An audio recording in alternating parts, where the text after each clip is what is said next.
I was named Tyson, surname Fury, almost like a cartoon character made-up name, superhero name. It was going to be inevitable that I was going to be a boxer.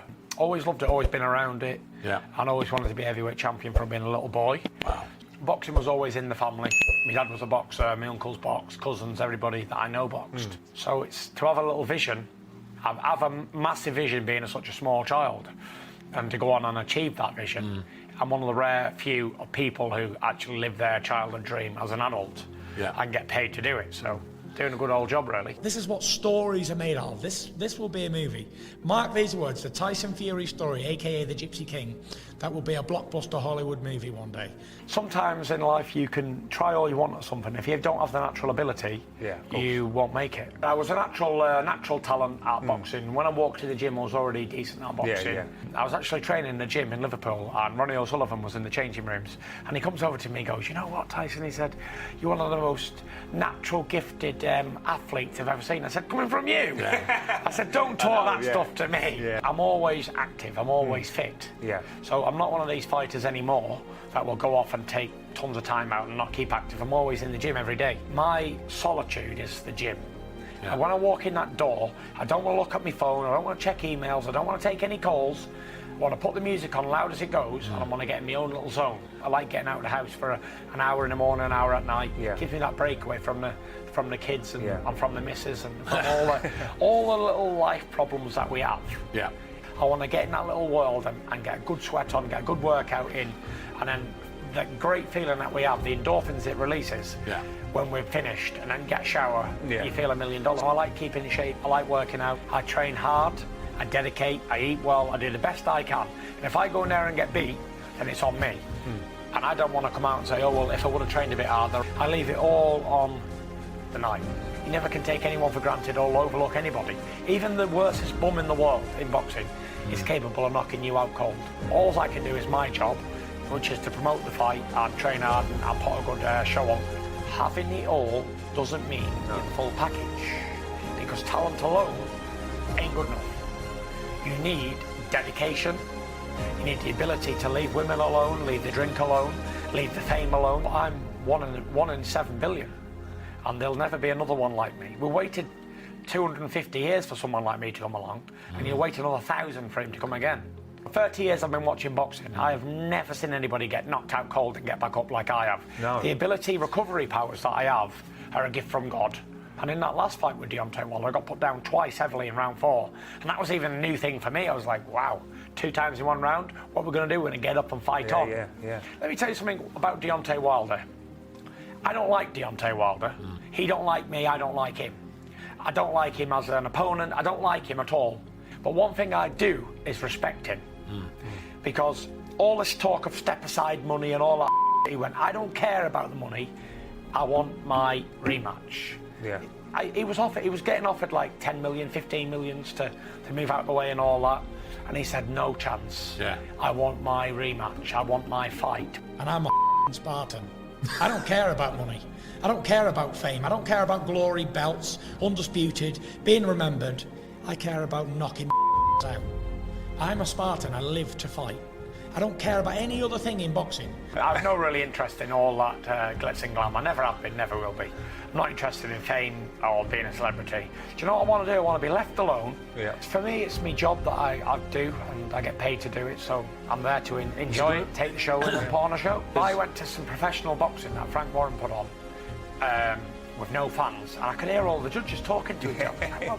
Without the fans, without live sports, we had a good test of it in coronavirus. We had no live sport going on, no football every week to look forward to check the results, to watch the games, no live boxing events. It was shocking. It's a show, isn't it? It's show business. We have to entertain the people who's come to see the show. Boxing is not just a sport, it's not just a form of earning a living.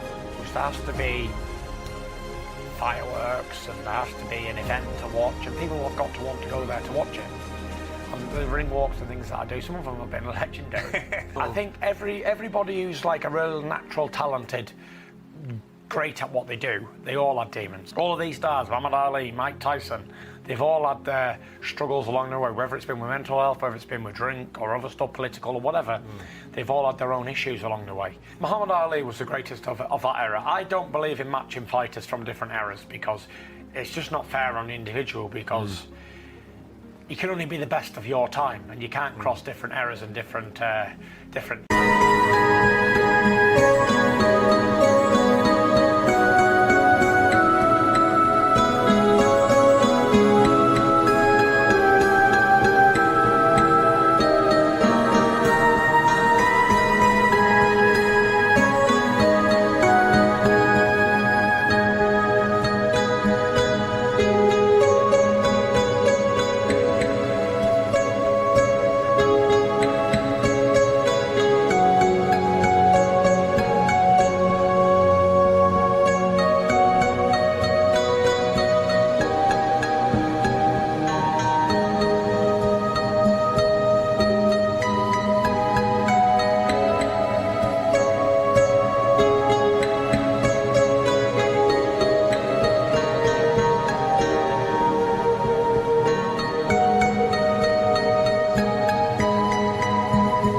We don't really know, because unless they fought each other or played against each other, then you can never really pit them in the same sentence. So if you look at Tiger Woods today, natural talent. From 2-year-old, he was knocking balls all over. But he's got his dark side, he's got his demons, all of them. No matter how many times you do get knocked down, it's about getting back up and staying on focus. And life is about not having a smooth road every single day. It's about the hurdles we have to overcome to find who we really are in life. And God knows I've had lots of them. I've been knocked down more times than enough in life, but I've always managed to get up and brush myself off and keep going. And 1 minute flying high, and the next minute I'm not. It was what it was, you know. I achieved everything I wanted to achieve. It wasn't for the fact, oh, Tyson went and he just lost his head and he thought he was a superstar. No. They said to me, what are you going to do when you win the world title? I said, probably end up with depression and be in a deep, dark hole for a few years. Probably never box again. You can go out and check out on YouTube. That was my prediction before the fight. Well, I'd achieved everything. I'd achieved becoming world champion, being a legend in the game. I had a ton of money, and I didn't have anything that I wanted to achieve anymore. And a man without want in life is a lonely man. I had a family, I had fame, I had glory, I had everything. But I just wanted to die. The only thing I didn't have was death. I wanted the death. I wanted to taste the death. I was on suicide watch for a minute or two. And I give everyone in the family a lot of heart attacks. I finally thought, you know what, I've got a family, I've got little kids that's going to need me as a father. I'm not ready to check out this world yet. I've always had mental health struggle from being a little boy. I've had anxiety, and I recently got, back in 2018, I was diagnosed with bipolar disorder, depression, all that sort of stuff. So.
Knew it was there, but I never knew how to control it because I never had any education on it at all. My only mistake with it all was I didn't go and get help 10 years before I did. Listen, if you're struggling with your mental health in any shape or form, you need to get help immediately. If I did, then I wouldn't have had to go through all the things that I went through, and then I probably wouldn't have been who I am today. So I'm happy with it. I had to go through all them bad times to get out the other side and tell a story. We're very happy at home these days. Like, since I've been controlling my mental health problems, it's had a knock-on effect. I'm happy at home, I'm happy in the gym, I'm happy everywhere. I'm naturally a very romantic husband. I'm very experienced on giving relationship advice. I've been married since I've been 20 and I'm now nearly 34, nearly 14 years. Life's too short for regrets.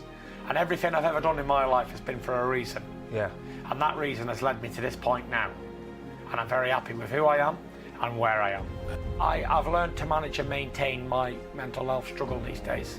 I know what I got to do. I know I got to stay active. I know I got to keep training, eat clean, and just give myself short-term goals. Controlling mental health is quite simple. Yeah. Keep active, keep yourself busy, short-term goals. Key for me, very, very vital. I'm good, I'm in good spirits, I'm healthy and well, and can't complain. Just did what I wanted to do. Like Frank Sinatra said, I did it my way.